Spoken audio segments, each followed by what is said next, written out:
Dios me les bendiga. En este momento es un gran privilegio poder llevar a cabo la reflexión de la bendita palabra de Dios a ustedes, mis amigos, a usted, mi grupo de sana doctrina. Me encanta la sana doctrina del Señor.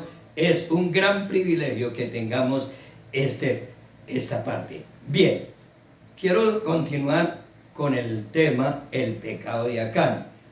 Vamos a dar otros puntos sobre el pecado de Acán.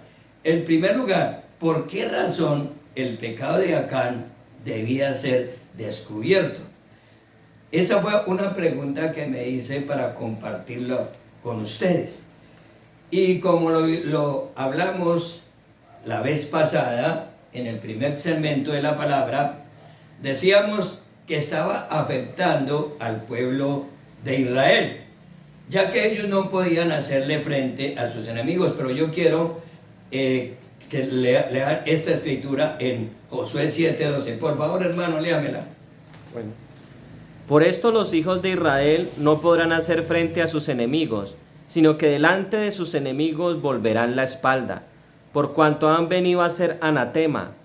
Ni estaré más con vosotros, sino destruiréis el anatema en medio de vosotros. Amén. Entonces, como nos damos cuenta en este pasaje de la Escritura, Dios no permite que haya pecado oculto. Y eso es precisamente lo que vamos en esta hora a poder interpretar a la luz de la palabra. Un aspecto importante: Dios tiene un atributo muy esencial, y esa es la omnipresencia de Dios. Dios está en todo lugar, en todo momento, y Dios es el único que conoce los secretos del corazón del ser humano. Esta es la razón por la cual Dios no permite que un pecado siga en lo oculto. El propósito divino de Dios es sacarlo a la luz, darlo a conocer, pero también Él da la gran oportunidad para que nosotros reconozcamos delante de Él que hemos fallado. Bien, Acán usó una buena estrategia para practicar su pecado oculto. Y las Sagradas Escrituras, lógicamente, nos dicen que fue su tienda. Cuando él toma los ciclos de plata, el manto babilónico, va y lo esconde debajo de su tienda. Allí era imposible humanamente poder descubrir esta falta de Acán. Muchas veces, para nosotros nos es igual. Cualquier persona que vaya y cometa una infracción siempre se va a cometer en lo oculto, y siempre se van a usar estrategias por las cuales pues se va a demostrar lo contrario. Eso es muy común en medio de nosotros, eso es muy práctico, pero no se tiene en cuenta realmente que el Señor está presente en ese mismo momento.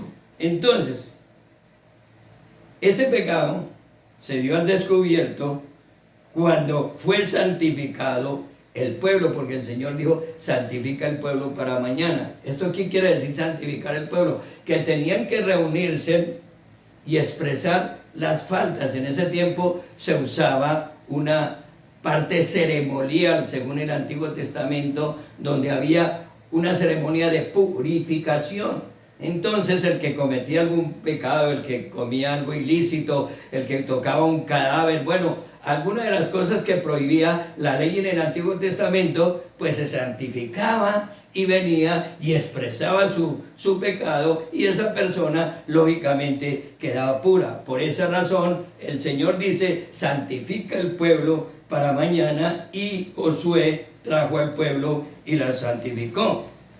Para que hoy en día sea descubierto, hoy en día, un pecado oculto de una persona, no se necesita reunir a la iglesia, no se necesita reunir al pueblo, no se necesita reunir absolutamente nada. Hoy en día es muy diferente. En el Antiguo Testamento pues se usaba este método.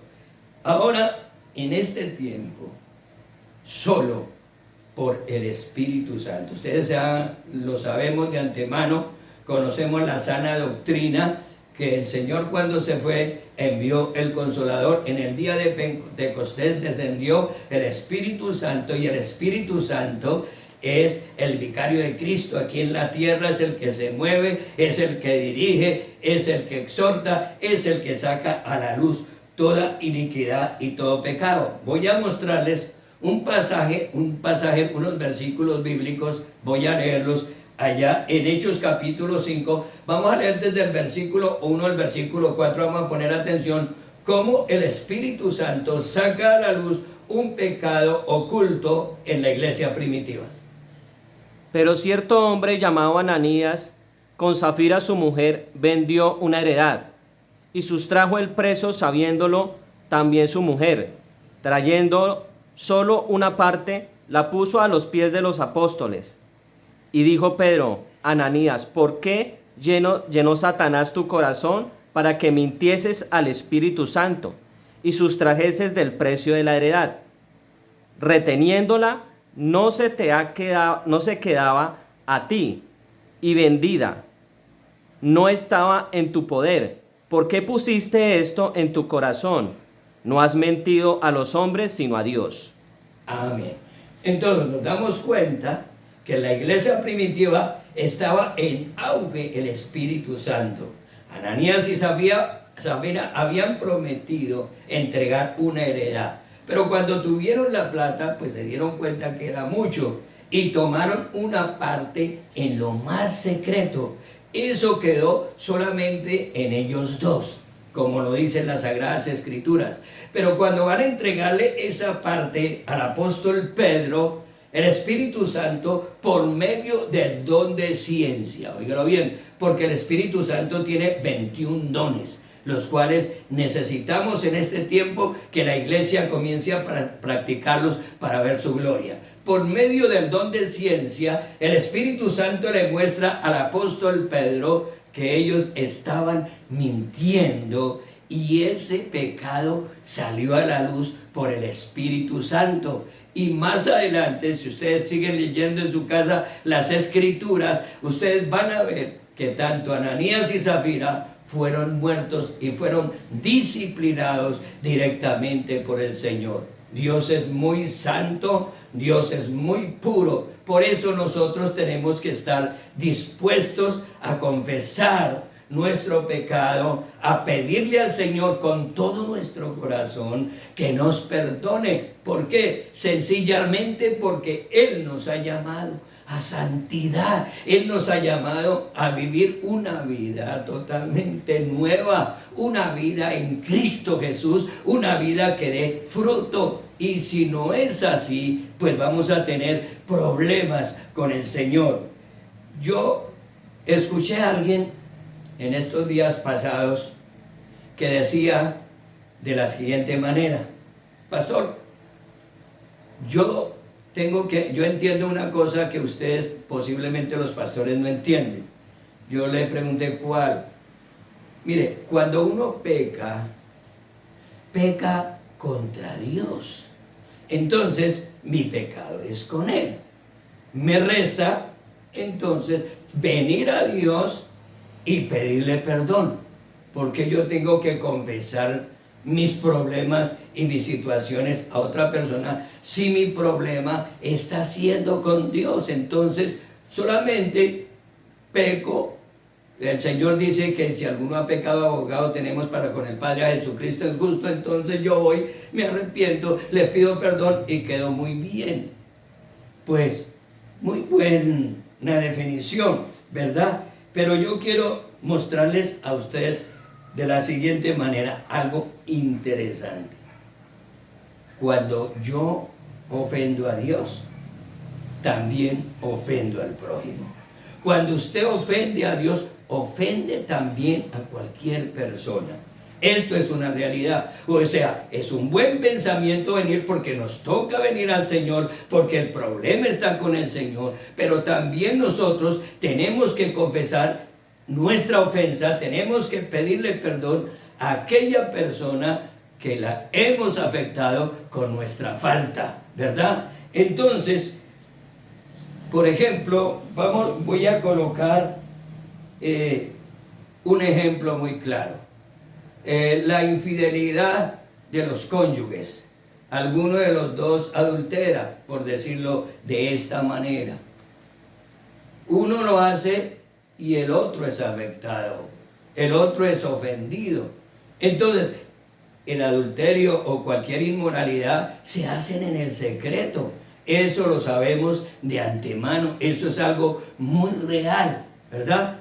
Entonces, vengo y le digo, Señor, mire que caí en adulterio, pero Él me perdona, lógicos, que sí, Él es amplio en perdonar, amén.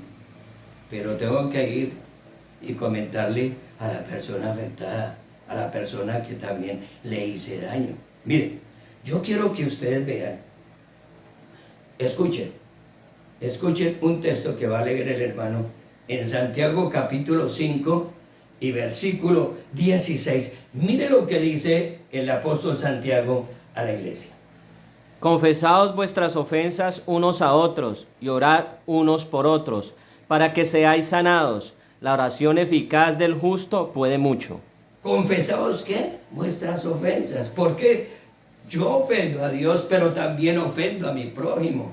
Yo puedo ofender a Dios y puedo ofender a mis hijos. Yo puedo ofender a Dios y puedo ofender a mi esposa, a mi vecino, a mi amigo, a mi familiar.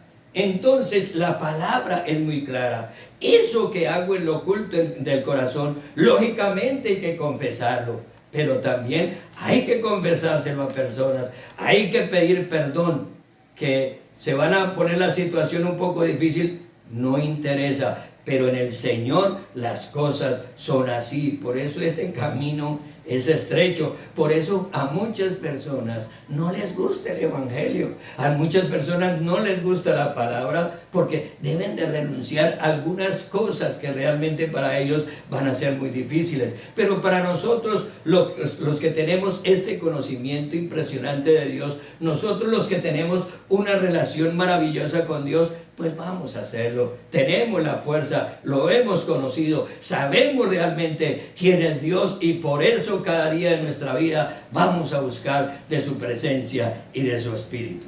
Ahora, lo que quiero mostrarles es algo. Jesús le promete a todos los que han sido ofendidos. Si a usted lo ha ofendido su esposo, si a usted lo ha ofendido su esposa, si a usted lo han ofendido sus hijos, si a usted se lo ha ofendido el mejor familiar, su compadre, su comadre, etc. Dios hace una promesa, y la promesa es que cualquier persona que nos haya ofendido, que haya cometido un pecado, ya haya afectado a nuestras vidas y nosotros estemos ofendidos, Dios promete lo siguiente en esta preciosa palabra que dijo Jesús cuando estuvo aquí en la tierra, y la encontramos en Marcos capítulo 4, verso 22. Porque no hay nada oculto que no haya de ser manifestado, ni escondido que no haya de salir a la luz. Uy, qué palabra tan impresionante. Lo que el Señor está asegurando es que va a haber un día en que tiene que saberse todo lo que está oculto. Dios tiene ese poderío. No sé el tiempo, no sé si en un año, en 2, en 5, en 10, no sé el tiempo, pero lo que sí estoy seguro, a la luz de la palabra, que lo que Jesús dijo me está garantizando que todo lo oculto un día va a saberse. Así esté muy bien escondido, tengamos la seguridad que el Espíritu Santo de Dios tiene ese poder absoluto para sacar a la luz todo pecado que sea oculto y que tenga alguna persona en su corazón. Para concluir esta reflexión en este momento, el pecado oculto, ¿sabe qué hace? Produce celo al Señor. Celo. ¿Por qué? Porque Dios ha dado a su Hijo y nos ha dado su sangre, nos ha redimido, y nosotros somos propiedad privada de nuestro Dios. Al ser propiedad privada de nuestro Dios, Él tiene celo por nosotros. Y esa es la razón por la cual Él no va a permitir en ninguna manera que en nosotros haya algo oculto. Saldrá en el nombre del Señor fuera. El pecado oculto de Acán produjo celo al Señor y le hizo saber su castigo. Quiero que lo leamos allá en Josué 7, versos 14 y 15. Os acercaréis pues mañana por vuestras tribus y las tribus que Jehová tomare, y se acercará por sus familias y la familia que Jehová tomare, y se acercará por sus casas y la casa de Jehová tomaré, y se acercará por los varones. Y el que fuere sorprendido en el anatema será quemado, él y todos los que tiene, por cuanto han quebrantado el pacto de Jehová y han cometido maldad en Israel. Acán produjo celo en el Señor, y al producir celo en el Señor, sencillamente produjo un castigo para él. Aunque él mismo lo confiesa que pecó contra Jehová, esto no le solucionó el problema del castigo. Dios es muy perfecto y tenemos que entender que Dios es amplio en perdonar, y tenemos que entender que tenemos un abogado que intercede ante el Padre por nosotros, pero también debemos entender que Dios disciplina a todo el que ha aceptado como hijo, y si cometemos un pecado oculto, habrán consecuencias muy duras, habrán castigos muy duros que realmente no podemos evitarlo por ninguna manera. Bien, el Señor le reveló a Pablo. Ustedes saben que el apóstol Pablo recibió la revelación, por eso vemos sus diferentes cartas.